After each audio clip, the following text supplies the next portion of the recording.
Alright, so here's proof there's Anna's first EAS tornado warning alert for Michigan, and the county is for St. Clair County. I believe that's her county area. But here it is. This warning again. The service in Detroit. Pontiac has issued a tornado warning for northern St. Clair County and southeastern Michigan until 4 p.m.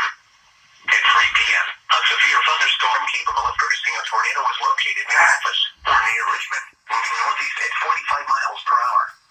Hazard, tornado. Source, radar indicated rotation. Impact, flying debris will be dangerous to those caught without shelter. Mobile homes will be damaged or destroyed. Damage to roof, windows, and vehicles will occur. Tree damage is likely. This dangerous storm will be near Hammond around 3:10 p.m. Marysville around 3:20 p.m. Port Huron and Lakeport around 3:30 p.m.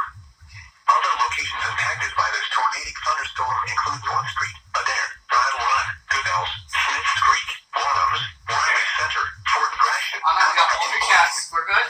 Repeating, a tornado warning has been issued until 4 p.m. In 5 to 10 minutes, we should be getting a tornado, and if we don't, we're fine. But we still should wait till the entire thunderstorm. Can you stop talking while I'm recording? I don't care. And then you have something. Well, there you go. Anna, I hope you're safe. And I hope you don't get hit. And